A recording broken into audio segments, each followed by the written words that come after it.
श्रीगुरुभ्यो नमः। श्रीपरमगुरुभ्यो नमः। श्रीमदानन्दतीर्थभगवत्पादाचार्यगुरुभ्यो नमः। हरिः ओम्। जयति हरिरचिन्त्यः सर्वदेवैकवन्द्यः परमगुरुरभीष्टावाप्तिदः सज्जनानां निखिलगुणगणार्णो नित्यनिर्मुक्तदोषः सरसिजनयनोऽसौ श्रीपतिर्मानदो नः धर्मविज्ञानवैराग्यपरमैश्वर्यशालिनः आनन्दतीर्थभगवत्पादान् वन्दे निरन्तरं चित्रैः पदैश्च गम्भीरैः वाक्यैर्मानेरखण्डितैः गुरुभावं व्यञ्जयन्ती भाति श्रीजयतीर्थवाक् नौमिन्यायसुधाधिकृज्जयमुनीन् श्रीपादरात्सन्मणीन् व्यासार्यान् विविधागमाब्धिविहरान् श्रीवादिराजानपि वन्देऽहं सवरान् रघोत्तमगुरून् वैदग्ध्यवारानिधिं श्रीसत्यव्रतराघवेन्द्रमुनिपान् सद्बोधसध्यानपान् विद्यायां विबुधाचार्यं वेदज्ञानाब्धिचन्दिरं दुर्मतध्वान्तमार्ताण्डं सत्यध्यानमुनिं भजे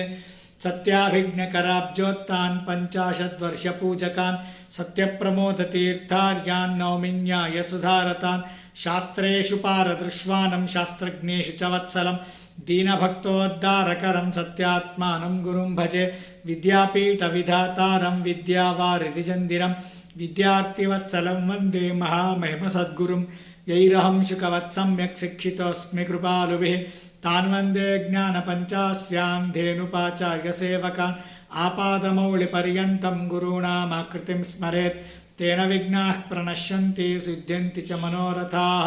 श्रीगुरुभ्यो नमः। हरिः ओम्।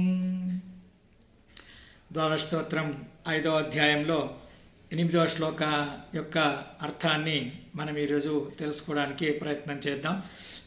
త్రివిక్రమ నిష్క్రమ విక్రమ వందే సుక్రమ సంక్రమ హుంకృతవక్త్ర. మనం మొదటిగా తెలుసుకున్నట్టు నిన్న 7వ శ్లోకంలో మనము మధుసూదనాయ నమః మధుసూదన నామక భగవంతుడి యొక్క విశేషమైన అర్థాన్ని తెలుసుకున్నాము. ఇక్కడ మధుసూదన ఎంత త్రివిక్రమ నామక భగవంతుడి యొక్క అర్థాన్ని మనము ఇక్కడ తెలుసుకుంటూ ఉన్నాం. ఇక్కడ మొట్టమొదటిగా త్రివిక్రమ నిష్క్రమ విక్రమ వందే సుక్రమ సంక్రమ హుంకృతవక్త్ర అని అన్నారు. నిష్క్రమ అని భగవంతుడిని పిలుస్తారు. ఆ నిష్క్రమ అనేటువంటి శబ్దము భగవంతుడు అనేటువంటి అర్థాన్ని ఏ విధంగా ఇస్తుంది అనే దాన్ని మనం ఇక్కడ తెలుసుకున్నాము. నిష్క్రమ అంటే నివృత్త క్రమ అని అర్థం. అంటే క్రమము అంటే విధి అని అర్థం చేసుకోవచ్చు. నివృత్త విధి అంటే భగవంతుడికి విధి లేదు. అంటే ఇదే చేయాలి, ఇలాగే చేయాలి, ఈ విధంగానే చేయాలి అనేటువంటి నీతి నియమాలు, విధి నిషేధాలు భగవంతుడికి లేవు. శ్రీమదాచార్యుల వారు చెప్తారు, సర్వే విధి నిషేధా స్యు ఏతయోరేవ కింకరాహ. భగవంతుడు విధి నిషేధాలకు అతీతుడు. అన్ని విధి నిషేధాలన్నీ కూడా ఆ భగవంతుడి యొక్క సేవకులకే కానీ భగవంతుడికి ఏ విధమైనటువంటి విధి నిషేధాలు లేవు. కాబట్టి విధి నిషేధాలకు అతీతుడు. కాబట్టి అంటే విధి నిషేధకు నిష్క్రమ అంటే నివృత్త క్రమ అని అర్థం. నివృత్త క్రమ వేటి నుంచి అంటే వర్ణాశ్రమోచార క్రమ.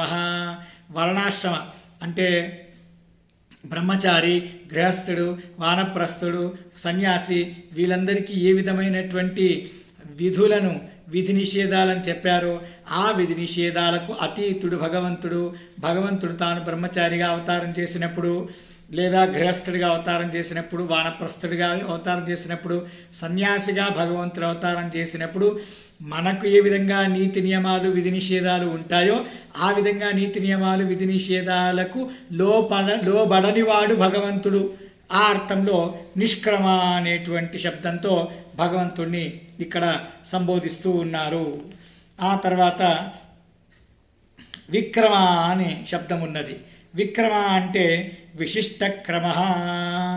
విశిష్టమైనటువంటి క్రమాన్ని భగవంతుడు చూపిస్తాడు. అంటే ధర్మ మర్యాద క్రమ అంటే లోకంలో ఉండేటువంటి జనులను శిక్షించుట కొరకు, శిక్షించడం అంటే వారికి ఏ విధంగా లోక వ్యవహారం నడపాలి అనేటువంటి దానిని శిక్షణ ఇవ్వడం కోసము భగవంతుడు విశిష్టమైనటువంటి ధర్మ మర్యాద ఏమున్నదో ఆ ధర్మ మర్యాదాన్ని ఉల్లంఘించకుండా, తాను ఉల్లంఘించగలడు, అయితే తాను ఆ ధర్మ మర్యాదను ఉల్లంఘించకుండా విశిష్టమైన క్రమంలో ఆ ధర్మాన్ని ఆచరిస్తూ, తాను స్వయంగా ఆచరిస్తూ, అదేవిధంగా తన మాదిరిగా మనకందరికీ తను మాదిరిగా నిలుస్తూ, తన మాదిరిగా మనందరినీ కూడా ఆచరించమని చెప్పేటువంటి భగవంతుడు అనే అర్థంలో విక్రమ అనేటువంటి శబ్దాన్ని మనం ఇక్కడ ఆ శబ్దానికి ఈ విధంగా అర్థం తెలుసుకోవచ్చు.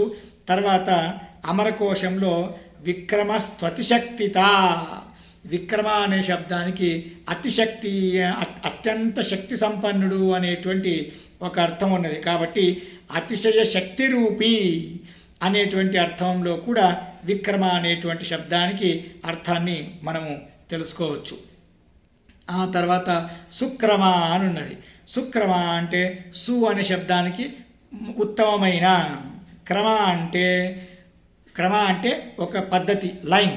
అంటే అనిరుద్ధ, ప్రద్యుమ్న, సంకర్షణ, వాసుదేవ, నారాయణ. ఈ అనిరుద్ధ, ప్రద్యుమ్న, సంకర్షణ, వాసుదేవ, నారాయణ ఇదే విధంగా ఎందుకు? వాసుదేవ, నారాయణ, ప్రద్యుమ్న, అనిరుద్ధ, సంకర్షణ అని కావచ్చు కదా, కావచ్చు. అయితే భగవంతుడు ఒక క్రమాన్ని అనుసరించి ఆ 5 రూపాలను ఒక వ్యూహం ప్రకారంగా, ఒక వ్యూహాకారంలో భగవంతుడు ఆ 5 రూపాలను తీసుకొని దాంతో ఈ బ్రహ్మాండం యొక్క సృష్టి, స్థితి, లయ, నియమన, జ్ఞాన, అజ్ఞాన, బంధ, మోక్షములను చేయాలని చేయాలనుకున్నాడు. కాబట్టి ఆ విధంగా భగవంతుడు ఇచ్చా చేశాడు. కాబట్టి ఆ సుక్రమ అంటే ఉత్తమమైన క్రమం కలిగిన వాడు. ఎట్లా అట్లా రాకుండా ఒక క్రమ ప్రకారంగా భగవంతుడు తన అవతారాలను చేసి ఆ అవతారాల ద్వారా జగత్తును నడిపించేవాడు. ఆ అర్థంలో భగవంతుడికి సుక్రమ అని మనం పిలుచుకోవచ్చు. తర్వాత సంక్రమ హుంకృతవక్త్ర. సంక్రమ అనే శబ్దానికి ప్రళయము అని అర్థం ఉన్నది. ప్రళయము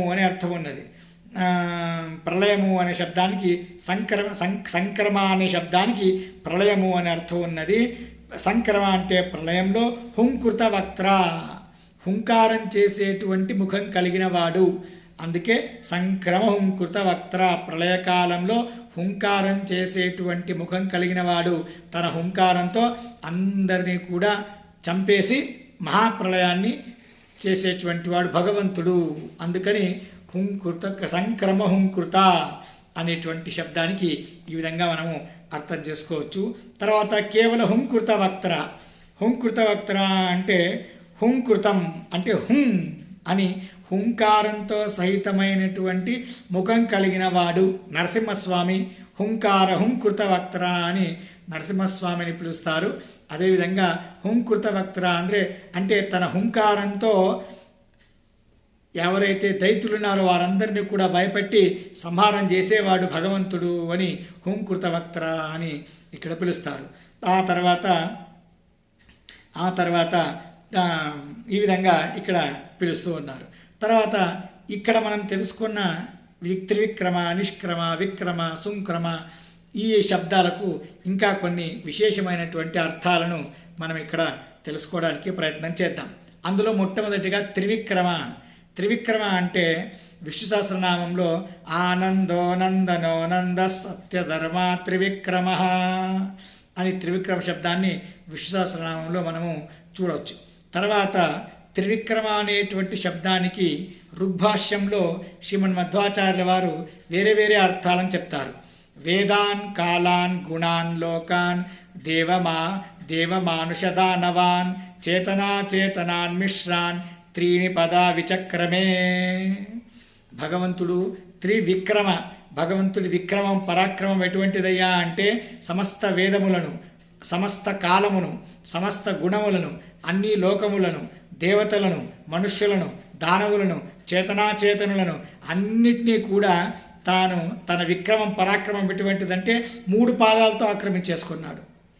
వీటన్నిటినీ కేవలం 3 పాదాలతో ఆక్రమించేసుకున్నాడు. కాబట్టి భగవంతుడికి త్రివిక్రముడు అని పిలుస్తాడని ఋగ్భాష్యంలో మధ్వాచార్యుల వారు చెప్తున్నారు.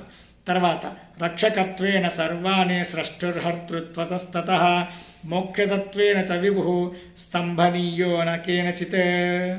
భగవంతుడు అన్నిటికీ కూడా రక్షకుడయ్యాడు, అన్నిటినీ సృష్టిస్తాడు, అన్నిటినీ సంహారం చేస్తాడు. అంటే సృష్టి, స్థితి, లయ, నియమన, తర్వాత జ్ఞానము, అజ్ఞానము, మోక్షతత్వేన ఈ ఈ ఈ బ్రహ్మాండానికి సృష్టి, స్థితి, లయ, నియమన, జ్ఞాన, అజ్ఞాన, బంధ, మోక్షము అనేటువంటి 8 అవస్థలను ఇస్తాడు. కాబట్టి భగవంతుడికి త్రివిక్రముడు అని పిలుస్తారని శ్రీమదాచార్యుల వారు చెప్తూ ఉన్నారు. అదేవిధంగా త్రిరిత్యనేన త్రయో వేదాః కీర్తితాః. 3 అంటే 3 వేదములు. అదేంటండి, మనకు 4 వేదాలు కదా, 3 అంటున్నారే అంటే కృతయుగం, త్రేతాయుగం, ద్వాపరయుగంలో 3 వేదాలు ఉన్నాయి.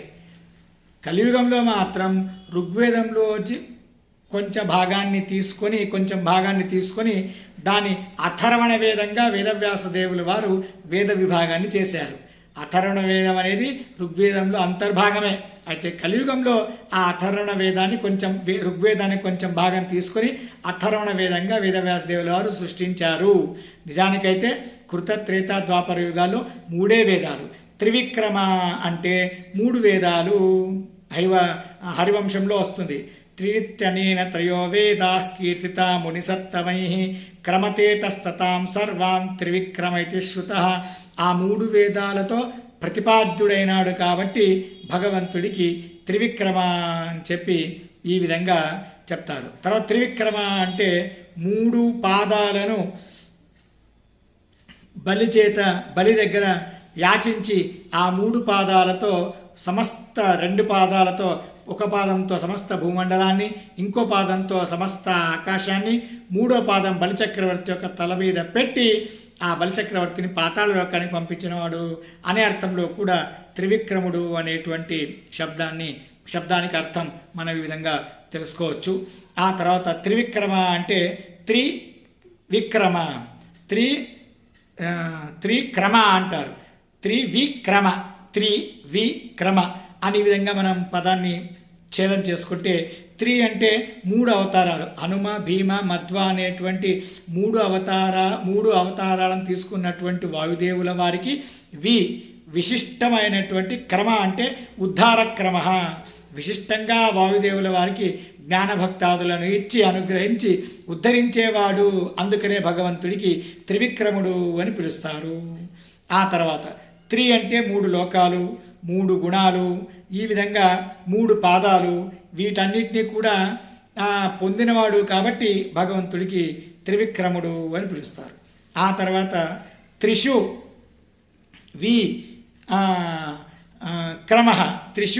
క్రమ అని విధంగా మనం పదచ్ఛేదం చేసుకున్నప్పుడు త్రిషు అంటే మరి అదేవిధంగా హనుమ, భీమ, మధ్వ అనేటువంటి 3 అవతారాలలో అంటే విశిష్టంగా క్రమ అంటే అనుగ్రహం చేసినటువంటి వాడు భగవంతుడు. ఆ అర్థంలో భగవంతుడికి త్రివిక్రముడు అని మనము ఈ విధంగా పిలుచుకోవచ్చు. భగవంతుడిని త్రివిక్రముడు అని మనము ఈ విధంగా తెలుసుకోవచ్చు. ఆ తర్వాత త్రివిక్రమ అంటే అంటే 3 శ్వేతద్వీపము, అనంతాశ్రము, వైకుంఠము, ఆ 3 లోకాల్లో విక్రమ అంటే విశిష్టమైనటువంటి సన్నిధానంతో ఉన్నటువంటి వాడు భగవంతుడు. ఆ అర్థంలో భగవంతుడికి త్రివిక్రమ అని చెప్పి ఈ విధంగా మనము పిలుచుకోవచ్చు. తర్వాత నిష్క్రమ అనేటువంటి పదము. ఆ నిష్క్రమ అనేటువంటి పదానికి ఇప్పుడప్పుడే ఒక అర్థం తెలుసుకున్నాము, ఇంకా ఒక అర్థం తెలుసుకుంటాం. నిష్క్రమ అంటే నివృత్తి కర్మాచారణ, అదే మనం తెలుసుకున్న అర్థమే. ఇది వర్ణాశ్రమోచితమైనటువంటి విధి నిషేధములకు లోబడనివాడు అనే ఒక అర్థాన్ని మనం తెలుసుకున్నాం. దానికి ఈ నిష్క్రమ అనేటువంటి ఈ పదానికి ఇదే విధమైన అర్థం చెయ్యాలి అని ప్రమాణం ఏంటయ్యా అంటే మనకు గీతలో ఈ విషయానికే ప్రమాణం దొరుకుతుంది. నమే పార్థాసి కర్తవ్య త్రిషు లోకేషు కించన నానావాప్తమవక్తవ్యం వర్త ఏవచ కర్మణి అని 3వ అధ్యాయంలో 22వ శ్లోకం. నమే పార్థాసి కర్తవ్యం, పార్థ నేను నిర్వహించవలసిన కర్తవ్య కర్మలు ఏవీ లేవు. త్రిషు లోకేషు కించన, 3 లోకాల్లో అంటే 14 లోకాలని 3 లోకాలుగా విభజించాడనమాట. పైన 6 లోకాలు, కింద 7 లోకాలు, భూలోకం. అవి ఆ 6 లోకాలు ఒక గుంపు, భూలోకం ఒకటి, కింద 7 లోకాలు ఒక గుంపు. ఈ విధంగా చేసి 3 లోకాలు అంటారు. ఈ విధంగా 3 లోకాల్లో అంటే అర్థం 14 లోకాల్లో అని అర్థం. ఈ 3 లోకాల్లో నేను నాచే నిర్వహింపబడవలసిన కర్తవ్య కర్మలు ఏవీ లేవు అని భగవంతుడు 3వ అధ్యాయం 22వ శ్లోకంలో చెప్తూ ఉన్నాడు. అంటే నేను విధి నిషేధాలకు లోబడని వాడని. అదేవిధంగా 4వ అధ్యాయం 14వ శ్లోకంలో కూడా నమాం కర్మాణి లింప్యంతే నమే ఫలే స్పృహ ఇతి మాం యోభిజానాతి కర్మభిర్న సబధ్యతే. నమాం కర్మాన్ని లింపంతి, నేను ఏ కర్మలను చేయను, ఏ కర్మల యొక్క లేపము నాకు కాదు. కాబట్టి నేను ఏ కర్మల లేపం నాకు ఉన్నట్లయితే అయితే ఈ కర్మలు చేయాలి, ఈ కర్మలు చేయకూడదు అనేటువంటి స్పృహ నాకు కలగాలి. నాకు కర్మల విషయకంగా స్పృహనే ఉండదు. ఎందుకు అంటే నేను విధి నిషేధాలకు అతీతుణ్ణి కాబట్టి నిష్క్రమ అంటే ఏ విధమైనటువంటి విధి నిషేధాలు లేనివాడు భగవంతుడు అని ఈ విధంగా అర్థం చేసుకోవచ్చు. తర్వాత విక్రమ అంటే మేధావి క్రమ అని విశ్వసనంలో విక్రమ శబ్దాన్ని మనం చూస్తాం. తర్వాత విక్రమ్ యూర్జిత శాసన, ఇక్కడ కూడా విక్రమ శబ్దాన్ని మనం చూడవచ్చు. ఈ విధంగా ఆ వేదాలకు తర్వాత విక్రమ అంటే విశిష్ట క్రమ వేదానుపూర్వి. అంటే ప్రళయకాలం శివదాచార్యుల వారు విష్ణుతత్వ నిర్ణయంలో ఒక మాట చెప్తారు. నిత్యావేదా సమస్తాశ్చ శాశ్వత విష్ణుబుద్ధిగా సర్గే అమునేని వేతే ఉద్గీర్యంతే తథైవ చ తత్క్రమేణైవ తైర్వర్ణైస్తైస్వరైరేవ నాన్యథా. ఇది చాలా పెద్ద విషయము, నేను సంక్షేపంగా చెప్పడానికి ప్రయత్నం చేస్తాను. వేదములు నిత్యము అపౌరుషేయము, పురుషకృతం కాదు. వేదములు నిత్యము అన్న తర్వాత ప్రళయకాలంలో వేదాలు ఎక్కడుంటాయా అంటే శాశ్వత విష్ణుబుద్ధిగా. ప్రళయకాలంలో భగవంతుడు ఆ సమస్త వేదాలన్నీ కూడా తీసుకొని తన బుద్ధిలో పెట్టుకుంటాడట. పెట్టుకున్న తర్వాత మళ్ళీ పునః సృష్టి చేసినప్పుడు తన బుద్ధిలో ఉండేటువంటి వేదాలను బయటికి వేస్తాడు పరమాత్ముడు. వేదము నిత్యము అంటే అర్థమేమి? పోయినసారి బ్రహ్మాండం ఉన్నప్పుడు ఏ విధమైనటువంటి ఆనుపూర్వి అంటే అగ్నిమీళే పురోహితం అనుంది, అగనమి అదే విధమైనటువంటి ఆనుపూరుతో అదే విధమైనటువంటి స్వరముతో ఏ విధంగా గత బ్రహ్మాండం ఉన్నప్పుడు వేదములు ఏ విధమైన ఆనుపూర్వితో అంటే ఆనుపూర్వి అంటే ఏ అక్షరం ముందు ఏ అక్షరం తర్వాత అని అగనమి, అదేవిధంగా అగ్నిమీళే అనే స్వరము, ఆ స్వరము ఆనుపూర్వితో సహితంగా గత బ్రహ్మాండం ఉన్నప్పుడు ఏ విధంగా ఉండిందో అదే విధంగా ఈ బ్రహ్మాండం సృష్టించినప్పుడు కూడా వేదముల యొక్క ఆనుపూర్విని అదే విధంగా భగవంతుడు తాను తన బుద్ధిలో ఉన్నటువంటి వాడిని సృష్టిస్తాడు. అర్థాత్ బుద్ధిలో ఉన్నటువంటి దాన్ని తీసి బయటికి పెడతాడు, బ్రహ్మదేవుల వారికి ఉపదేశిస్తారు అని అర్థం. ఆ అర్థంలో విక్రమ అంటే విశిష్టమైనటువంటి క్రమము, అంటే ఆనుపూర్వి స్వరము ఏది వ్యత్యాసం కాకుండా అదే క్రమంలోనే విశిష్టమైన క్రమంలోనే వేదములను పునఃసృష్టి జరిగినప్పుడు అదే క్రమంలోనే వేదములను బ్రహ్మదేవుల వారికి ఉపదేశించేవాడు అనేటువంటి అర్థంలో విక్రమ అనేటువంటి శబ్దాన్ని మనము ఇక్కడ పెట్టుకోవచ్చు. ఆ తర్వాత విక్రమ అంటే వినాక్రమతే ఇది విక్రమ. వి అంటే ఆకాశం, వినా అంటే ఆకాశంలో సంచరించేటువంటి పక్షులకు అధిపతి అయినటువంటి వాడు గరుడదేవుడు. ఆ గరుడదేవుడు క్రమతే, ఆ గరుడదేవుణ్ణే వాహనంగా చేసుకున్నవాడు కాబట్టి భగవంతుడికి విక్రమ అని చెప్పి ఈ విధంగా మనము పిలుస్తూ ఉంటాము. విక్రమశక్తి సంపత్తి కాంతిమాత్రంచ విక్రమ. విక్రమ అంటే విశిష్టమైనటువంటి కాంతి కలవాడు. విక్రమ అంటే విశిష్టమైనటువంటి కాంతి కలవాడు అనే అర్థాన్ని కూడా మనము ఇక్కడ తెలుసుకోవచ్చు. ఆ తర్వాత సుక్రమ అంటే అంటే ఉత్తమమైనటువంటి క్రమ అంటే మన ఇంతకే పంచవ్యూహాలు వ్యూహాత్మకమైనటువంటి అనిరుద్ధ, ప్రద్యుమ్న, సంకర్షణ, వాసుదేవ, నారాయణ అనేటువంటి పంచ వ్యూహ రూపాన్ని క్రమంతో తీసుకుంటాడు భగవంతుడు. అంటే మొదలు అనిరుద్ధ, తర్వాత ప్రద్యుమ్న, తర్వాత సంకర్షణ, తర్వాత వాసుదేవ, తర్వాత నారాయణ. సుక్రమ, ఉత్తమమైన క్రమం కలిగిన వాడు తన అవతారాల్లో అనే ఒక అర్థాన్ని ఇప్పుడప్పుడే మనం తెలుసుకున్నాం. ఇంకా సుక్రమ అనేటువంటి పదానికి ఇంకా విశిష్టమైన అర్థం ఏంటి అంటే శోభన అవతారాది సర్వక్రమ. భగవంతుడు ఏ అవతారం తీసుకున్నా, అది వరాహమైన, మత్స్య అయినా, నారసింహ అయినా, ఏ అవతారంలో తానున్నా కూడా శోభన, సు అంటే ఉత్తమమైనటువంటి గుణములు కలిగిన వాడే ఉంటాడు. అంటే వరాహావతారంలో కానీ, కూర్మావతారంలో కానీ, నారసింహావతారంలో కానీ భగవంతుడు అనంత గుణ పరిపూర్ణుడే. రామకృష్ణుడు అనంత గుణ పరిపూర్ణుడు. వరాహ, మత్స్య, వామన, నారసింహ ఇటువంటి అవతారాలు ఇవి అనంత గుణపూర్ణత్వాన్ని చెప్పలేవు అని కాదు. సుక్రమ, ఏ అవతారాన్ని, ఏ భగవంతుడు ఏ విధమైనటువంటి అవతారాన్ని తీసుకున్నను ఆ విధంలో తాను అనంత గుణ పరిపూర్ణుడై ఉంటాడు. ఆ అర్థంలో సుక్రమ అనేటువంటి శబ్దాన్ని మనం వాడుకుంటాము. తర్వాత సుక్రమ అంటే శోభనాని క్రమాని, అంటే సర్వకార్యాన్ని, ఉత్తమమైనటువంటి కార్యములను చేసేవాడు. అంటే సత్య సంకల్పుడు అని అర్థం. భగవంతుడు సత్య సంకల్పతో విష్ణు నాణ్యతాతో కరిష్యతి అని మహాభారతాత్పర్యంలో శ్రీమదాచార్యులు 1వ అధ్యాయం 97వ శ్లోకంలో చెప్తారు. భగవంతుడు సత్య సంకల్పుడు కాబట్టి తాను ఏ విధంగా చేయాలి అని సంకల్పం చేసుకున్నాడో అదే విధంగా తాను ఈ సృష్టిని నడిపిస్తాడు. సుక్రమ అంటే ఉత్తమమైనటువంటి క్రమాన్ని శబ్దం సంకల్పం అని అర్థం.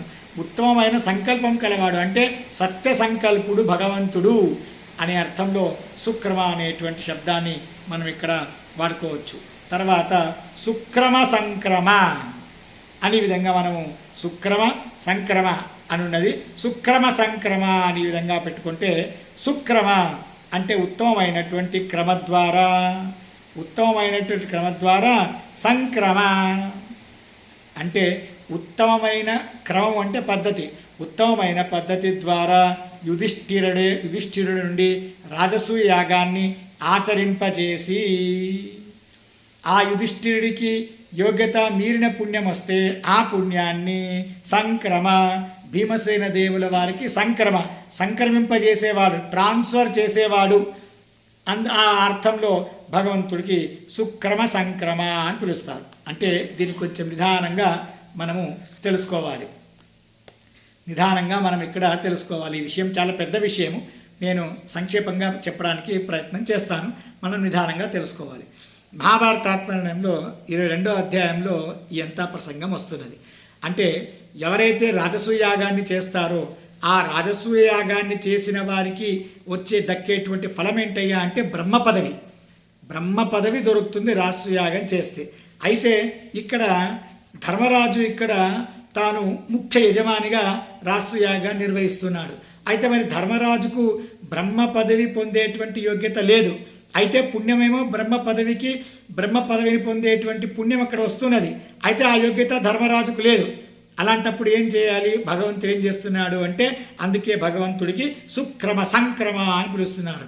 అంటే ఏం చేస్తున్నాడంటే ధర్మరాజు యోగ్యతకు ఎంత పుణ్యం ఇవ్వాలో ఆ రాజసూయాగం చేసినందుకు అంత పుణ్యాన్ని ధర్మరాజుకు ఇచ్చి బ్రహ్మ పదవికి యోగ్యుడికు ఎంత పుణ్యం రావాలో అంత పుణ్యాన్ని యజ్ఞానికి కూర్చొని యజ్ఞం చేసిందంతా ధర్మరాజే. అయితే వచ్చినటువంటి అధిక పుణ్యాన్ని ధర్మరాజు యోగ్యత మీరి వచ్చినటువంటి అధిక పుణ్యాన్ని భగవంతుడు భీమసేన దేవుల వారే ముందు భావి బ్రహ్మలు కాబట్టి ఆ భావి బ్రహ్మ అయినటువంటి భీమసేన దేవుల వారికి ఆ ఎక్కువ పుణ్యాన్ని రాజసూయాగం చేస్తే బ్రహ్మ పదవి దక్కుతుంది అనేటువంటి ఆ పుణ్యాన్ని భీమసేన దేవుల వారికి సంక్రమింపజేస్తారు, అంటే ట్రాన్స్ఫర్ చేస్తారు.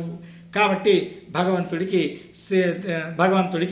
సుక్రమ సంక్రమ అని ఈ విధంగా పిలుస్తారు.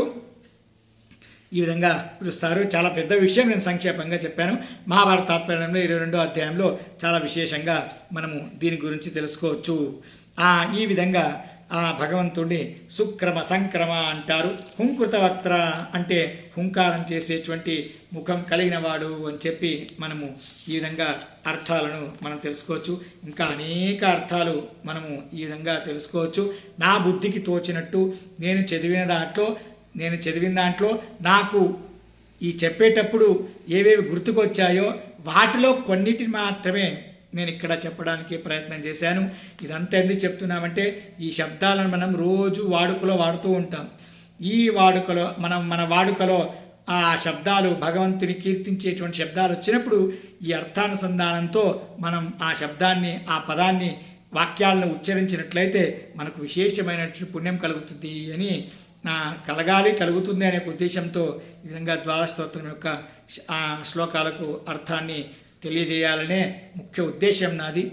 మీ అందరి సహాయ సహకారాలతో ఇది నడుస్తూ ఉన్నది. మీరందరూ సబ్స్క్రైబ్ చేసుకొని నాకు ఇంకా మీ వద్దకే మధ్వశాస్త్రం అనే శీర్షికతో మీ ఇంటి ముందుకు వస్తున్నటువంటి నాకు మరింత ఉత్సాహాన్ని కలిగించాలని చెప్పి కోరుతూ ఉన్నాను. శ్రీకృష్ణార్పణమస్తు. నాహం కర్త హరికర్త తత్పూజా కర్మ చాఖిలం తథాపి మత్కృత పూజా తత్ప్రసాదేన నాన్యథా తద్భక్తి తత్ఫలం మఖ్యం తత్ప్రసాదా పునః పునః కర్మణ్యాసో హరావేవం విష్ణోస్తృప్తికరः సదా అనేన భావియత్ పుణ్యం అవాప్నోతు గురుర్మమ. శ్రీకృష్ణార్పణమస్తు.